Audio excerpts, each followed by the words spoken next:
Glória a Deus, glória a Deus. Reconciliados pelo sacrifício do Cordeiro de Deus. Essa é a palavra que eu quero deixar plantada ao seu coração nessa noite. Mas eu quero começar fazendo uma pergunta para você. O que é que você entende sobre reconciliação? Eu sei que 95% aqui pode já ter uma definição do que significa a palavra reconciliação. Mas também sei que entre nós, no nosso meio, pode ter alguém que não tenha um pouco a noção do que é reconciliação, do que é essa palavra, ou o que define essa palavra. A palavra reconciliação vem da palavra reconciliar. Repita comigo, reconciliar. E essa palavra reconciliar, no dicionário de língua portuguesa, vai nos dizer a sua definição, que ela significa estabelecer paz entre, ou fazer as pazes. Repita comigo, reconciliar significa estabelecer a paz entre, ou fazer as pazes. Interessante é que essa palavra reconciliar, no grego, e aqui precisamente nesse texto de Romanos capítulo 5, os dois últimos versículos onde menciona essa palavra, tanto no verso de número 10 como no verso de número 11, a palavra grega para reconciliar é katalassor. Repita comigo, katalassor.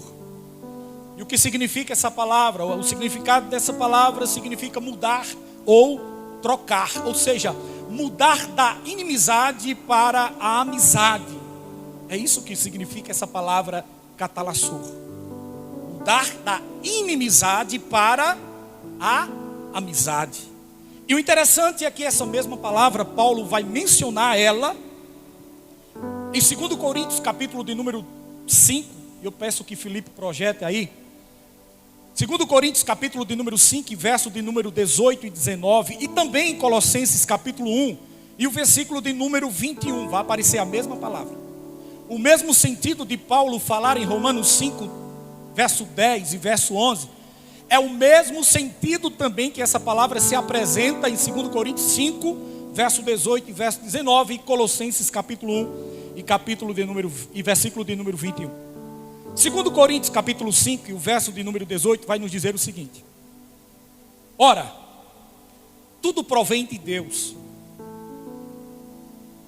que nos reconciliou consigo mesmo. Olha aí a palavra reconciliou, a mesma palavra lá de Romanos, que nos reconciliou consigo mesmo por meio de quem? De Cristo, e nos deu o ministério da reconciliação. Aí o verso de número 19, Paulo vai nos dizer, a saber, que Deus estava em Cristo reconciliando consigo o mundo. Olha de novo a palavra aparecendo aí. Não imputando aos homens as suas transgressões, e nos confiou a palavra da reconciliação. Escute isso. Aos que foram reconciliados com Deus por meio do nosso Senhor e Salvador Jesus Cristo, a sua dívida de morte e de condenação foi rasgada por Deus quando Deus ouviu do Calvário o brado do seu Filho, dizendo: está consumado. Me explica melhor, que eu não entendi. Eu e você, eu sei que eu não estou pregando algo aqui diferente, porque eu tenho certeza que a maioria aqui já sabe disso. Eu não estou pregando nenhuma novidade, mas eu estou pregando aquilo que está escrito. E a minha responsabilidade é com aquilo que está escrito. E a minha oração é que você compreenda aquilo que está escrito. E quando eu digo para você que a minha e a sua dívida de morte e de condenação, ela foi rasgada por Deus, quando Deus ouviu o brado, o grito do seu Filho, quando ele disse: está consumado, é que a minha dívida e a sua dívida era impagável.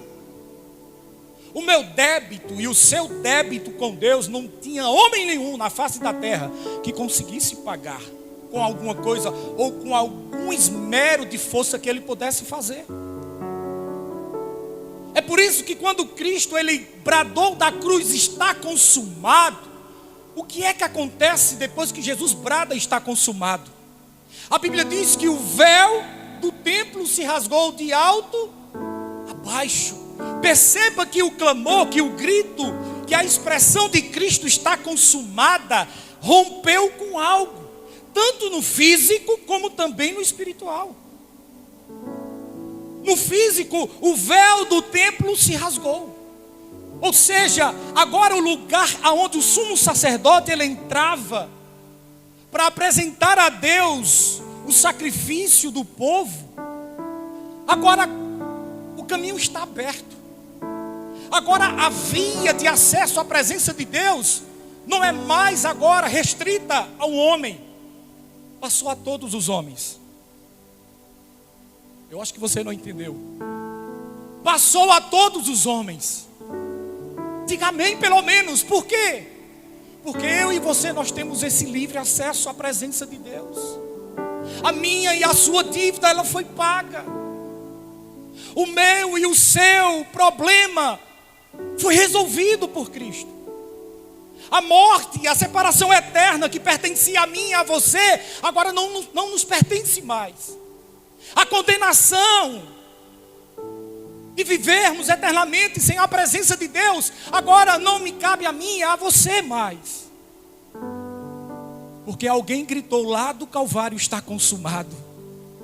A palavra está consumada, essa expressão no grego é tetelestai, que significa, eu fiz tudo que você não podia fazer. Eu paguei sua dívida. Eu paguei sua dívida. Em Cristo Jesus seremos poupados da ira de Deus, irmãos. Em Cristo Jesus, eu repito, seremos poupados da ira de Deus, do sofrimento eterno, das angústias que o inferno reservou para todos aqueles que morrerem sem um filho de Deus.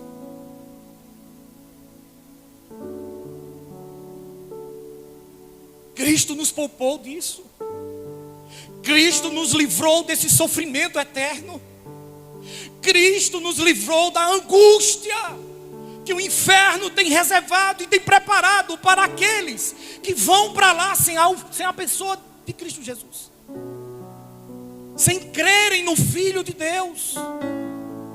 E a prova disso é em João capítulo 3, Filipe, verso 36, por favor. A prova disso que eu estou te dizendo é o que João também mencionou, quando ele disse em João capítulo 3 e verso 36: por isso, quem crê no Filho tem a vida eterna. O que todavia se mantém rebelde contra o Filho não verá a vida, mas sobre ele o que? Permanece a ira de Deus. Irmãos, visitantes, nós não temos noção do que é a ira de Deus. Nós sabemos que a ira de Deus virá sobre todos aqueles que virarem as costas para Jesus. Sabemos que a ira de Deus, ela é real, ela é verdadeira. Mas nós não temos a noção do que é por completo, por inteiro, essa ira de Deus que está reservado para aqueles que se rebelam contra o Filho de Deus. E em Colossenses, Paulo também vai nos dizer, usando a mesma expressão, catalassou, no verso de número 21 do capítulo 1, Filipe, se tu puder, pronto, glória a Deus. No capítulo 1 de Colossenses e no verso de número 21 vai nos dizer o seguinte: e a vós outros também, que outrora éreis estranhos e inimigos no entendimento pelas vossas obras malignas. Aí o verso 22. Agora, porém, vos reconciliou no corpo da sua carne, mediante a sua morte, para apresentar-vos perante ele santos, inculpáveis e irrepreensíveis. A mesma expressão que Paulo usa em Romanos, Paulo usa em 2 Coríntios 5, verso 18 e 19, e 1 Colossenses capítulo 1, e verso de número 21 e 22, para expressar o que foi que esse Cristo fez por mim e por você.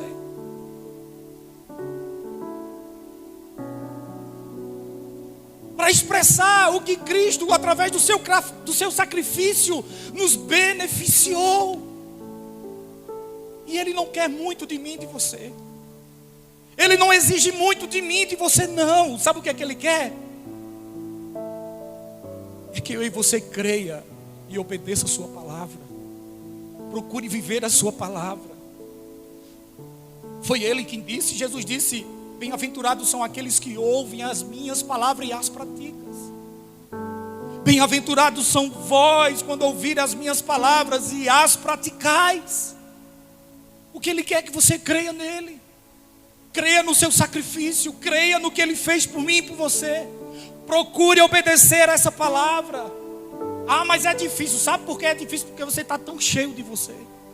Sabe por que é difícil você obedecer essa palavra? Ou procurar obedecer essa palavra? Porque você está mais cheio das coisas da terra do que das coisas dos céus. Paulo disse em Colossenses 3:1: se verdadeiramente ressuscitaste com Cristo, buscai as coisas lá do alto. Mas o que é que tem acontecido? Nós, e eu me incluo no meio, nós temos mais nos preocupado com aquilo que a terra pode nos dar do que aquilo que os céus têm para nos oferecer. E sabe, irmãos, o céu já deu o que ele tinha de mais precioso.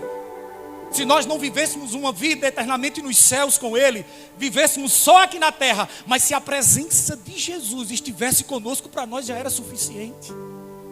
Podia vir as tribulações, podia vir as provações, podia vir os dias maus, mas quem está em Cristo Jesus, a Bíblia diz que Ele é a nossa esperança, Cristo em vós, a esperança da glória. A presença dEle era suficiente. A presença dele é suficiente. O problema é que nós deixamos o nosso coração nos enganar. Porque a Bíblia diz que o nosso coração é enganoso e ele se inclina para as cobiças dessa terra, dessa vida. E quando é que nós temos condições de frear o nosso coração? Quando nós observamos essa palavra. Salomão disse: de tudo que se deve guardar, guarda o teu coração, porque é dele que procede os desígnios da vida. Sabe qual é o freio do meu e do seu coração, dos meus maus desejos, dos seus maus desejos? É nós obedecermos essa palavra, é nós crermos naquilo que está escrito. Alguém comigo nessa noite? Alguém comigo aqui nessa noite? Diga glória a Deus, aleluia. Agora ouçam isso em nome de Jesus.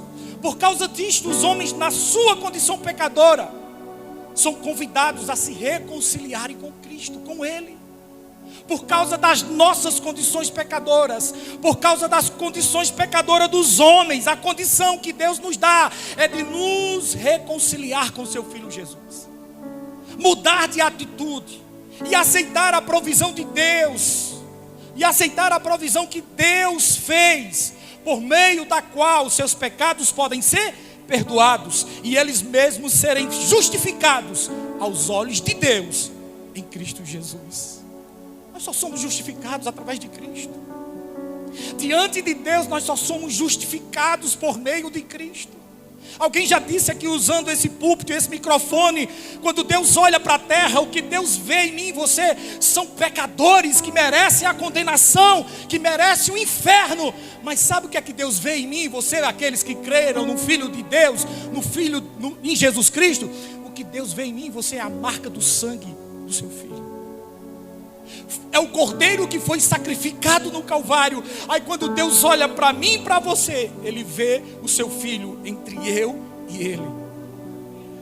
É por isso que a ira dele não é derramada sobre mim, sobre você. Nós não somos fulminados por causa do sangue de Jesus, por causa desse sacrifício. A morte do cordeiro de Deus, o seu sangue derramado no Calvário, te deu acesso a Deus, te reconciliou com Deus. Te reconciliou com Deus, porque eu e você estávamos perdidos. Eu e você estávamos condenados ao inferno. Eu e você estávamos separados de Deus. Paulo diz isso em Romanos.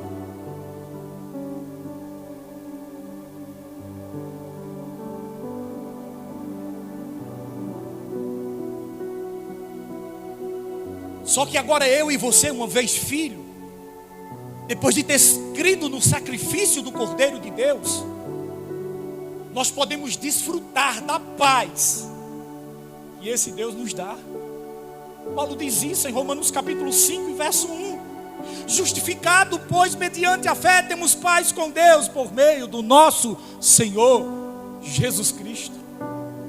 Até essa paz que você sente em meio às guerras, em meio às lutas, em meio às provações, em meio às perseguições, essa paz no seu interior que você ainda consegue sentar, deitar ou ficar em pé, colocar um louvor e chorar e dizer: Senhor, muito obrigado, eu te rendo graças e glória ao teu nome, porque eu sei que a luta está grande e os dias são difíceis, eu estou passando por uma severa tribulação, mas eu sei que tu estás comigo, e a tua paz eu posso sentir no meu interior. Essa paz que eu e você sentimos, foi Cristo que nos deu, através de Cristo que Deus nos concedeu. Mediante a Cristo que nós podemos sentir essa paz. Nós podemos nos apresentar diante de Deus agora com gratidão e com louvores em nossos lábios, porque nós não estamos mais escravos, algemados no pecado, porque Cristo nos libertou. Diga comigo: Cristo me libertou. Diga comigo mais uma vez: Cristo me libertou. João Batista preparou o caminho para o Cristo. Isso é fato e verdade, está escrito. João Batista foi o precursor desse Cristo. Ele preparou o caminho para aquele que vinha após ele. Mas nós, como igreja, devemos preparar o retorno também de Cristo.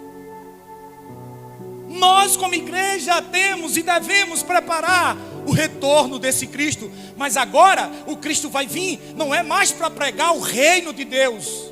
O Cristo vai vir, não é para dizer: arrependei-vos e convertei-vos, porque é chegada a vós o reino de Deus. O Cristo, agora que a igreja está preparando o seu retorno, é para buscar aqueles que creram no seu sacrifício. Tem alguém que creu aqui no sacrifício de Jesus? Tem alguém aqui que creu no sacrifício de Jesus? Ei, eu não sei você, mas eu estou contando. Eu não vou dizer os dias, mas eu estou contando meses e anos para que esse Cristo volte, para que esse Cristo retorne, para que eu e você ouçam o soar da trombeta e nós assim nos encontremos com Ele, nos encontraremos com Ele e veremos como Ele é. Essa tem que ser a expectativa do nosso coração, igreja. O meu Cristo está vindo me buscar. E eu não tenho mais nenhuma parte com esse mundo, por mais que eu estude, trabalhe, por mais que eu tenha compromissos aqui nessa terra, mas esse mundo não me pertence mais. Jesus disse aos seus discípulos: sabe por quê? O mundo vos odeia, porque vocês não são do mundo. Porque se vocês fossem do mundo, o mundo os amaria.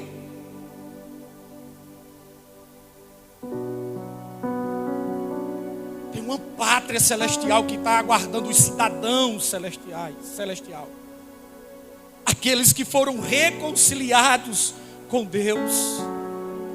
João Batista foi o precursor desse Cristo. João Batista preparou o caminho desse Cristo. E a mensagem de João Batista no deserto era, Mateus capítulo 3 e verso 1, Filipe.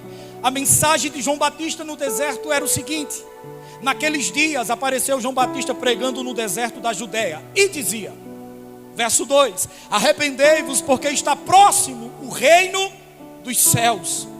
João também mencionou sobre o juízo de Deus para aqueles que lhe ouviam no deserto. Verso de número 7, Filipe. Verso de número 7, olha o que é que João Batista falava, pregava, anunciava no deserto. Vendo ele, porém, que muitos fariseus e saduceus vinham ao batismo, disse-lhes: raça de víboras, quem vos induziu a fugir da ira vindoura? Percebam que nos dias de João Batista, João também já estava anunciando a ira de Deus.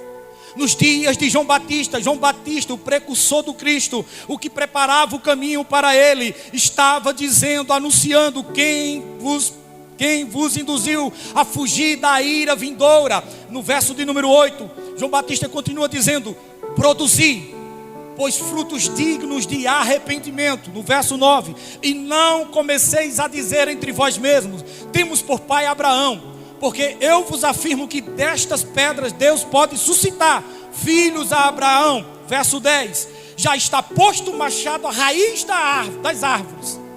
Toda árvore, pois, que não produzir bom fruto, é cortada e lançada ao fogo, juízo. E a mensagem da igreja no século 21 também tem que ser essa. Nós não podemos cair na melodia. Nós não podemos cair no engodo de dizer: Deus é amor. Deus é amor. A essência de Deus é amor. Sabemos que Deus é amor. Sabemos que Deus é o próprio amor, é a essência do amor. Mas nós também precisamos ser João Batista nesse século de número 21, a dizer que Deus também trará juízo sobre a terra e sobre todos aqueles que se rebelarem diante do seu Filho. Deus não poupará a sua ira dos ímpios. Deus não poupará o seu julgamento para aqueles que viraram as costas para o seu Filho Jesus. A igreja precisa falar também de juízo. E que nesse meio tempo de amor e juízo fale de justiça também. Porque o Espírito Santo testifica o homem do pecado, da justiça e do juízo. Quantos estão comigo? Glória a Deus. Louvado seja o nome de Jesus. O apóstolo Paulo vai nos dizer que todos os que são justificados pelo sangue de Jesus serão salvos da ira de Deus. Repito, o apóstolo Paulo também vai nos dizer que todos os que são justificados pelo sangue de Jesus serão salvos da ira de Deus. Onde é que está escrito? Onde nós lemos no início, em Romanos capítulo 5, verso de número 9. Diz assim a palavra do Senhor. Romanos capítulo 5, verso de número 9.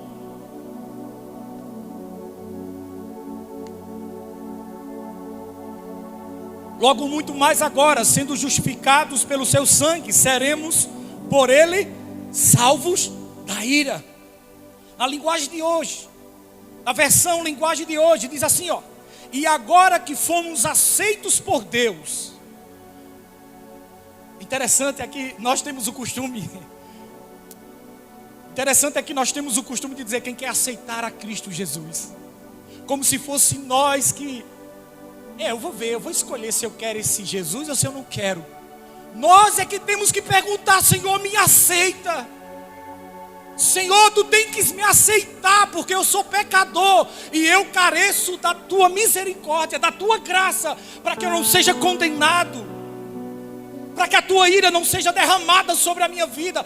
Somos nós que temos que dizer: Senhor, me aceita. Somos nós que temos que declarar: Senhor, por favor, aceite-me. Porque eu te confesso, porque eu creio, Jesus, que tu morreste para me salvar, para me perdoar. E agora que fomos aceitos por Deus, por meio da morte de Cristo na cruz, é mais certo ainda que ficaremos livres. Isso é Paulo que está dizendo. É mais certo ainda que ficaremos livres. Por meio dele que é em Cristo Jesus. De quê? Do castigo de Deus, da ira de Deus. Cristo Jesus nos livrou da ira de Deus. Sabe, quando Adão pecou no Éden, quando Adão desobedeceu a Deus, automaticamente a ira de Deus foi estabelecida sobre a terra e sobre o homem. A condenação de Deus veio sobre o homem e sobre toda a terra. Mas havia uma promessa, diga comigo, havia uma promessa. Diga, essa promessa veio lá do Éden. Sabe, irmãos, além da promessa ter vindo do Éden, o primeiro sacrifício foi no Éden.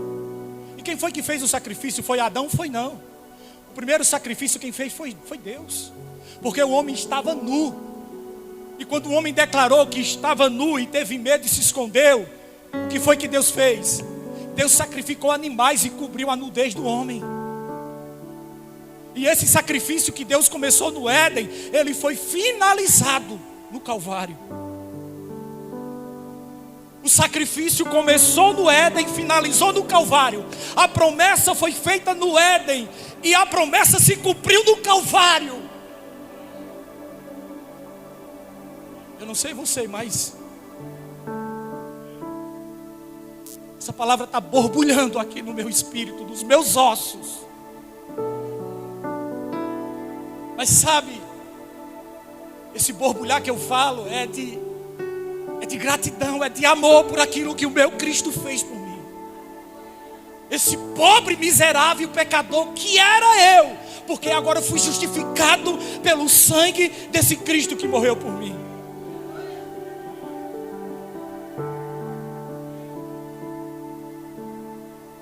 Você pode ficar em pé para a gente concluir essa palavra? Glória a Deus. Glória a Deus. Eu quero concluir essa palavra. Eu quero concluir essa palavra. O sacrifício, escute. Ouça-me em nome de Jesus. O sacrifício de Jesus, o Cordeiro de Deus, apresentado por João Batista. Porque João Batista disse: eis aí o Cordeiro de Deus que tira o pecado do mundo. O sacrifício de Jesus, esse Cordeiro de Deus que foi apresentado por João Batista lá no Rio Jordão, ele te deu a oportunidade de reconciliação com Deus Pai. Esse sacrifício desse Cordeiro imaculado, sem mancha, sem defeito, sem pecado, que foi o meu e o seu Cristo, esse sacrifício nos deu a oportunidade de sermos reconciliados com Deus Pai. Porque eu e você éramos inimigos de Deus. Porque eu e você éramos inimigos de Deus, repito. Havia uma inimizade entre eu e Deus, entre você e Deus. Mas a reconciliação mediante a Jesus Cristo tornou essa inimizade em amizade. É por isso que agora podemos ser amigos de Deus. Não somos mais inimigos desse Deus Pai. Porque o seu Filho nos reconciliou com Ele. E a ira de Deus será manifesta a todos quanto rejeitarem este Filho de Deus. O pecado de Adão nos fez inimigos de Deus. Mas o sacrifício de Jesus nos tornou justos diante de Deus. Repito, o pecado de Adão nos tornou inimigos de Deus. Mas a morte, o sacrifício de Jesus na cruz do Calvário nos tornou justos diante de Deus. Quem nos justifica é Cristo. Quem nos justifica é o próprio Cristo. Em Romanos capítulo 5, verso 19, olha o que é que Paulo diz. Romanos capítulo 5 e verso de número 19. Porque como pela desobediência de um só homem, e Paulo está falando aqui de quem? Diga comigo, Adão. Porque como pela desobediência de um só homem, muitos se tornaram pecadores, assim também, por meio da obediência de um só. Paulo está falando de quem? Paulo está falando de quem, igreja? Diga comigo, de Jesus. Então, por meio da obediência de um só homem, de um só, que foi Cristo Jesus, muitos se tornaram justos. Muitos se tornaram justos. Nós fomos justificados por Cristo.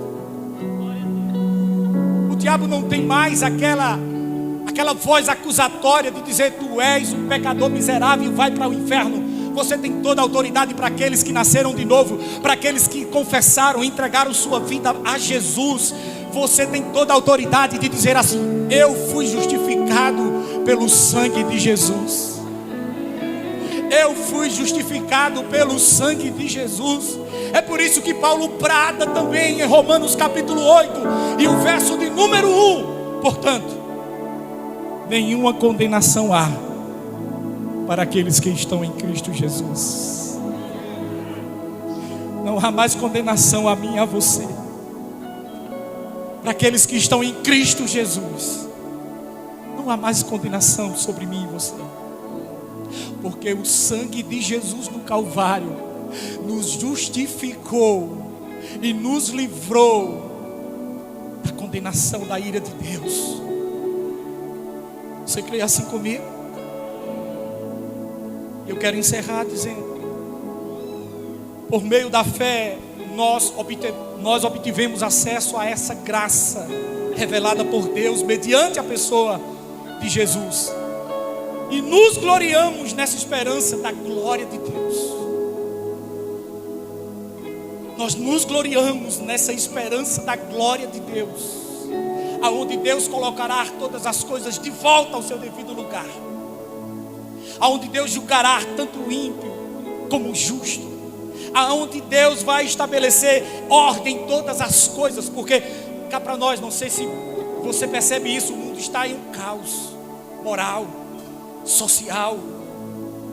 O mundo está desgovernado pelo pecado, pela cobiça, pela ganância do coração do homem. Os homens têm se revelado, aqueles homens de 2 Timóteo capítulo 3, a partir do verso 1, os homens têm se revelado de uma forma extrema, abundante, dos seus desejos, dos seus maus desejos, dos seus maus comportamentos. E Paulo vai dizer lá, quando ele começa decifrando o homem do último dia, Paulo vai dizer: inimigos de Deus. Mas nós não estamos mais naquela relação. Espero em Deus isso, porque Cristo nos justificou.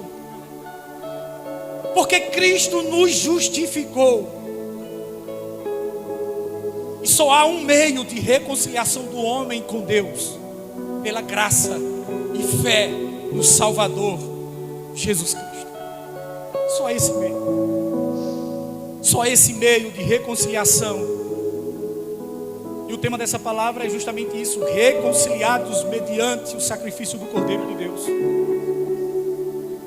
Nós só temos esse meio de ser reconciliados com Deus pela graça e fé no Salvador Jesus Cristo. E Felipe pode projetar capítulo 2 e encerramos aqui. E o verso de número 8 e o verso de número 9. Efésios capítulo 2 e o verso 8 e o verso 9. Está escrito assim, ó: porque pela graça sois salvos, mediante a fé, e isto não vem de vós, é dom de Deus, não de obras, para que ninguém se glorie. Não vem daquilo que eu e você possam fazer, mas vem daquilo que Deus pode fazer comigo e com você. E Ele já fez. Ele enviou seu Filho. Ele enviou seu Filho para que morresse por mim e por você. E nessa noite, se você entendeu essa palavra, nessa noite, se você entendeu que você precisa se reconciliar com Deus, porque você entende que está distante de Deus, se nessa noite você compreender que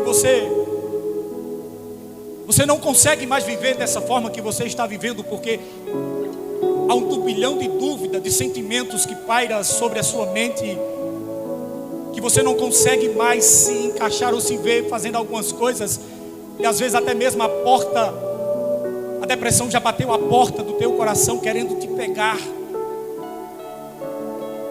E Deus te trouxe aqui nessa noite para que você entendesse que você precisa de reconciliação. Você precisa entender quem foi que morreu para te reconciliar com Deus.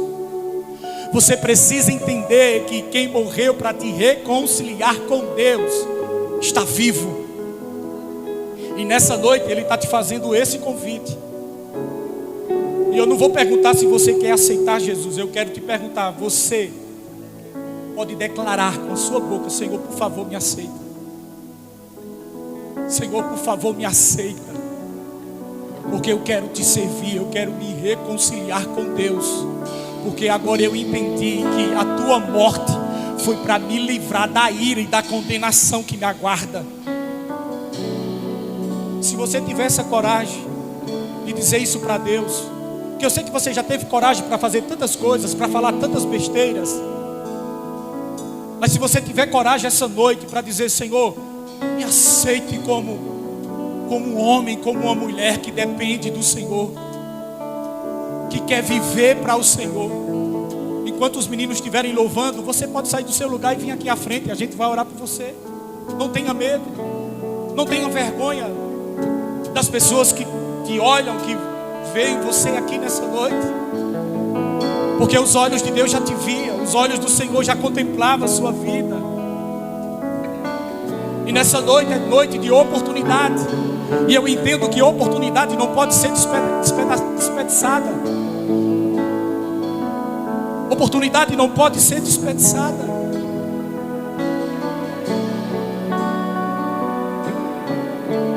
Há um sábio que disse que a oportunidade é como se fosse uma pedra lançada, uma flecha lançada e uma palavra dita. Ela não volta mais. Quem sabe você está tendo essa oportunidade única aqui nesta noite. E o Senhor está te dando essa oportunidade para que você possa se reconciliar com Deus.